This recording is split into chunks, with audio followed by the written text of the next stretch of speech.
Good luck, have fun. Whistler versus Schnitzel, Game 3 of the Justin TV King of the Hill Invitational. Many thanks to Justin TV for sponsoring us. If you don't have an account already, go make an account on Justin TV. That's where you're watching this. Oh no, Whistler messing up the split. Oh, the drone. Oh no. Drone. Any 4-pull is out of the window for Whistler now. Oh, how tragic. No chance. In any case, Whistler will be the red Zerg in the top left. Schnitzel, the blue Protoss in the bottom right. So let's see what happens here on Fighting Spirit. I mean, these guys played 2 pretty good games already, 2 nice long macro games, but Whistler proved superior in both. Let's see what Schnitzel can pull out of the bag. He's just better at making that mid-game advantage pay off, where he sits on plenty of extra minerals, gets a good number of drones up, and then just grinds and grinds and grinds to the end of the game. Really impressive macro style. Indeed, and it looks like there is a pylon going down at the natural. Possibly for Forge Fast Expand, although you never know, he could throw down the double gateways. I doubt it, but it's always possible if he just wants to try and go for do or die to get himself back into this matchup. Which could happen. I wouldn't be too surprised in that case. Indeed, indeed.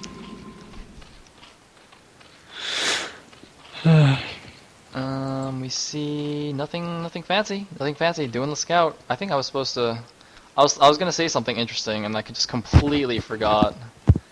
Oh no, we're gonna plug Sales' interesting announcement again. I don't know. I'm just gonna keep going with the shoutouts. So, cool. Shout out to Justin TV. Register there because they're awesome. Shout out to Game and Awa for organizing this. Shout out to Hawaiian Pig for doing awesome graphics. He does like a lot of graphics on TL, so he's like mega awesome all around. And it looks like it will be a 12 hatch for once from Whistler. I believe this is 12 hatch. Cool. Indeed it will. And shout out to us, the casters. Yeah. Silent Elegant for the win. Big shout out. Yeah, I'm casting on Sales' stream. Haha. E-famous. And there is the pool. So Schnitzel sees what's up. His forge is already done, but then he can just make a Nexus. Cool. Make a Yep. Nexus. Obviously not. Yeah, maybe in time. Please. I think. Yeah. There you go. Alright. Pretty good. Completely expected stuff on Fighting Spirit. We always see the good old 12 hatch, and therefore we pretty much always see the good old Nexus first. Nothing to be surprised with as of yet. But you never know. Indeed. And Drone Scout going to the top right, not going to see anything. Probe is going to the bottom left to check for a third. Did it actually not see that drone? Oh, I'm sorry, that's not a Drone Scout, that's the drone for the third. The Drone Scout's already at the Protoss base. Yeah. Schnitzel correctly going for Gateway before Cannon, given that it was a 12 hatch. And Gas just before the third base, although I think that's fine. Usually you take a third first, but, you know, he had enough money for both, so it's not a big deal. Yeah. Maybe. No, I'm picking at little tiny issues again, but it's slightly odd to put the wall in at the top rather than at the bottom. I would have thought it'd be much more efficient at blocking Zergling run-bys if it were blocking at the bottom, but just a small thing, real big deal. I agree. I always put these flush against the bottom. Yeah. But on the other hand, I think the reasoning for doing this is it's easier for your units to get out of your base like this. Yeah.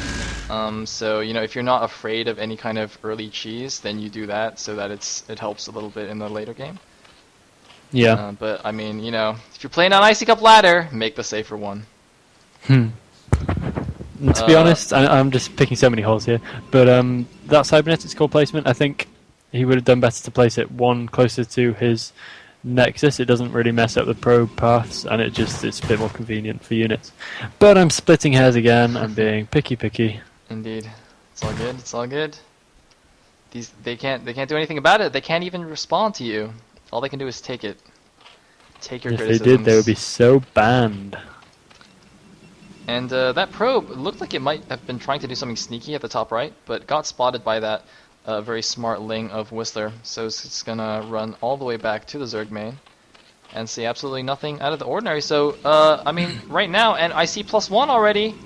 I see +1 so far. Oh, but there's no Stargate this time. Okay, Schnitzel is doing something different. He skipped Stargate, went straight for Citadel. This could be a huge +1 Zealot attack. Without the Stargate, of course, will allow for an even bigger, an even Even more zealots is what I'm trying to say. I really hope he's been producing a Dragoon out of that gateway, because otherwise that Overlord is going to get in and is going to get the full scout on that base. The Dragoon should be almost down now if he's producing one at all, but I guess we'll find out in just a minute. He really needs to deny this scout. We've seen what happens when this fails. Oh Two man, games and in he's a row gonna now. see the gateways though. Oh, he should have built the gateways on the right side. Or is he just gonna let him scout it? He's just going to let him scout it. He hasn't even produced a Dragoon. I don't know how this can work when it's been so fully scouted as this. Really, I do not. Yeah, it's definitely not as good, although I think it can still be okay. I mean, it still gives you a bit of map control and puts some pressure on the Zerg. So it's not all bad, but obviously not nearly as effective as unscouted. Yep. Surely Whistler can just go for a few Mutalisks now and clean it up. I don't know. Well, interestingly, Maybe. the probe is still alive here, doing a Oh, yeah. fantastic scouting job. Looks Even like it against will go link down speed. now. Yeah, link speed has finished, so it will go down. And there actually are 8 lings out on the map, 7 in front of Whistler's base. And there's an archives. Okay, so he's getting Ooh. archives and second gas. Maybe it's that kind of crazy old school Zealot Archon timing push. I doubt it. Do you remember that when that came out? Yeah, that's pretty old school build. I don't think that. I think one of the reasons it went out of style was because 3-hatch Spire, 5-hatch Hydra actually has a can stop it. If you if you start making Hydras a little bit earlier than normal, then you pretty much stop that timing. So if you scout it, then it doesn't really work anymore. But Schnitzel is now moving out, revealing his hand, even though it was kind of already revealed by this Overlord in the main. And Whistler once again doing the good SimCity, so this looks like a repeat of all the previous games except for the lack of a Stargate. But possibly not. There's a lot of Zealots going in, and one colony has only just gone down. There aren't very many Lings. Getting one Zealot caught. He really needs to be more decisive than this. If he goes in now, he's got a good chance. He can do a lot of damage. Plus one is done! Oh, he pulls out. Oh, catching all the Lings there. Lings indeed. Interesting that these Overlords are still just chilling. I mean, look at this guy in the main mineral lines being super obnoxious. Fast third time for Schnitzel. I think this is what this build revolves around, and this is why he doesn't mind too much if he gets scouted. He just wants the fast third. Indeed, indeed. And it's interesting that Whistler's not taking his fast fourth base, as we saw in the last 2 games, although he still can. If he takes it now, it'll still be relatively quick. Although if we look at his drone count, it's yeah. I mean, his main and his natural are okay, but the third base doesn't have that many drones.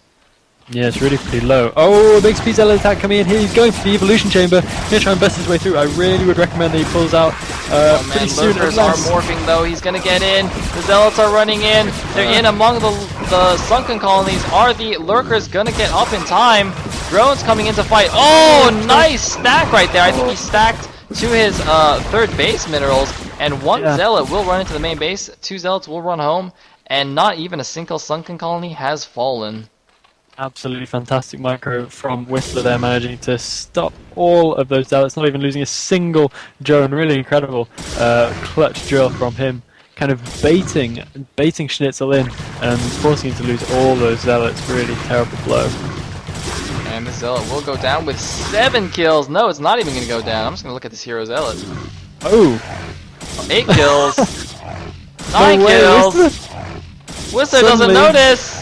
10 kills. Oh, the 10 kill man lot. that kind of almost made the whole attack worth it. I mean, obviously not quite, but it's still a pretty baller man lot. Oh no, but the Templar are outside the base. One Templar goes down. And only one cannon. If that cannon gets sniped, then Schnitzel's in a lot of trouble. I don't think Whistler notices. Oh yeah, Whistler does not know this, but this probe's transferring through lurkers. Oh, but he's attacking the forge. Only one cannon. Whistler, if you attack now, you could win this game, but he doesn't. He's just chilling. And Schnitzel actually, look at his third base. I like these 2 pylons at the bottom, preventing lurkers from running down the side. It's kind of like a mini maze type thing. Anyone who's played cannon defense and or sunken defense knows exactly what I'm talking about. Epic games. So the 4th base is now just going down for Whistler, so not nearly as fast as the previous games, but he now has these lurkers at the front of Schnitzel's base, and even though Schnitzel's got a third, he's got... Does he not have a robo? Okay, the robo is going up at the natural. Looks like he's going to try and storm it down. Gonna have to waste 4 storms for 2 lurkers. Not ideal. Oh man, he just stormed. Since he's already got his third. Just went 1 each. Yeah, it seems unnecessary. Got a third already, man. There's no emergency here. And 1 pops. Ooh. Is he gonna get another one? 2 pops.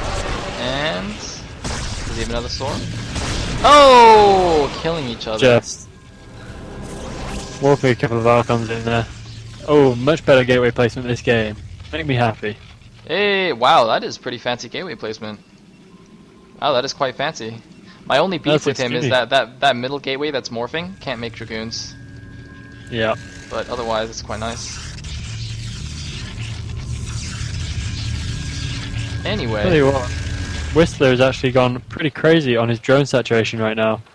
Seems he's produced 1 million drones during that short time in which he had the Schnitzel contained, and the muters are going to go in, but they're not going all the way, and they're not going to try and do their damage just yet. Actually, look at the mineral line of the natural Schnitzel. The muters could really do some massive damage there, I think. Oh, that is very, very true. Although he might just be saving them for Templar sniping. Yeah. Which would be just as good. And looks like a few more probes are being transferred to the 3rd base from the main, I believe. Does he have 3 forges? No, he's 2 forges because he lost the one of the natural. So a very small force though for the Protoss. And Zerg's up on 4 bases to 3, so it's not like he even has an econ advantage right now. Yeah, but the Protoss is sporting this Harangi style mass gateway mid-game explosion timing attack stuff. So his army will get very big very quickly, especially if he produces a large number of SneazeLs. Indeed, how many is this? It could be a real surprise. This is 10 gateways now going down for Schnitzel. Certainly can afford that on 3 bases. Yep, definitely. And I think we're just going to mass up a little bit before a giant attack. I'm surprised that Whistler isn't being more active with those Mutalisks. Yeah, me too. He could really do some damage. Oh, but they have spotted an opportunity. This could hurt. And here we go! Really 1 Templar! 2 Templars! Taking some Archon hits though. Oh! Missed Storm. Actually, I don't think he got anything on the second one. I think that's 2 Templars. And is he gonna get that one? The 3 Templars! Taking a lot of damage. Oh my god, taking so much damage and only getting out with 2 Mutalisks remaining. But he got 3 or 4 Eye Templars there. I'm not sure if that was worth it though. And if you look at his bases, actually he's extremely vulnerable. If the big push comes soon enough, he is so fleshy right now. 3 sunken colonies and a handful of Hydras at each base. I really don't think that's going to be enough if Schnitzel really commits to this attack. And 1 Zergling does deny the base at the bottom right, rather bottom left. It does reveal that the Zerglings do have the Adrenal upgrade. Interesting, he got +1 melee before Carapace. Whistler invested in attack before Carapace. That is very unusual for a Zerg player. You almost always see them go for Carapace first. And looks like the Protoss has 1-0 as expected, upgrading happily off 2 forges. And look at the size of Schnitzel's army. And here come more Mutalisks for more sniping. How many can they get? Taking some Archon. It's a huge storm goes down. Oh my god! All of the Mutas go down to those storms, but there's only 1 High Templar remaining. And I don't know if it's used storm. He doesn't have any kills. Speed Zealots going in all by themselves, losing 4 or 5 Speed Zealots. He needs a couple more Templar to reinforce, and then he'll be able